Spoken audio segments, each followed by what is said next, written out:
I realized when Michael was around 2 that something was really different versus he's my second child. I already had a child. So I kind of knew that something was different. We did know that he had a developmental delay prior to that. He was born 5 weeks early on a ventilator for 2 weeks. We were in and out of the hospital. 4 months old, he had a seizure that ended up just completely changing all of our lives. He is now 17 and he has the school grade of a second, maybe third grader.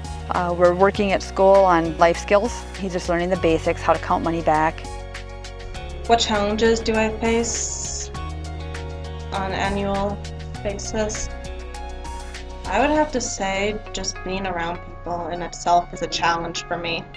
I mean, I have to fight this compulsion where I need to be around people, but I need to avoid being around people. I'm literally having 2 parts of me tugging at each other, never ending.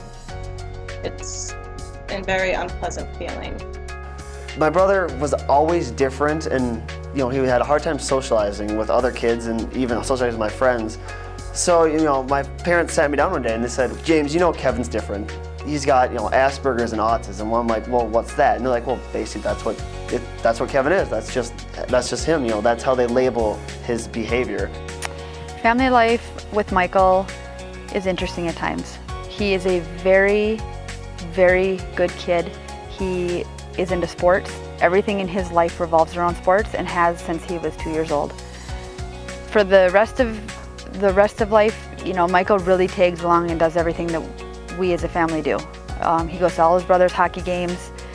He goes to his sister's, sporting events. Whatever's going on, he's there and he is rooting them on. He is such a sports fan. What makes me happy and relaxed? Video games. All sorts. Fantasy, RPG, action, first-person shooters.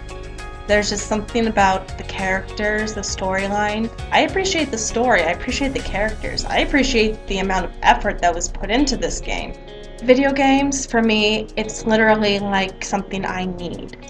It's through these characters that I've actually learned most about how to be human. Kevin has a very good memory, and he's very into concrete, solid facts. He can recite anything he hears that he's into. He'll watch the History Channel and Discovery Channel all the time. He'll go on and on about the Civil War, all the stuff that happened back in those days. The best part about him is his enthusiasm, how into it he gets. I'm actually creating a world where they exist.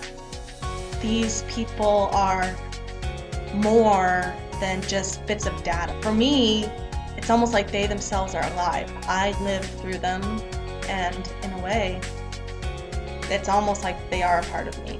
I am showing who I am through these characters and praying that people will be actually able to see the real me through them despite my social awkwardness.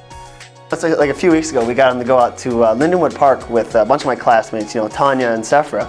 And it was a great time because he got to go out and meet, kids and people who are just like him. They had just the same problems. Kevin is a big introvert. He keeps everything to himself. He doesn't do well around people. So I was kind of concerned, he's going to be around people that are really quiet too. But no, we went out, he came alive. He had a blast. He picked up sticks. He was chasing me around with Sephra, trying to hit me and stuff. He had a great time, and I was really surprised. And it really makes me happy to see that he's able to get out there. Even though he's socially awkward around regular people, when he's around people that are like him, he doesn't have a care in the world. It's fantastic.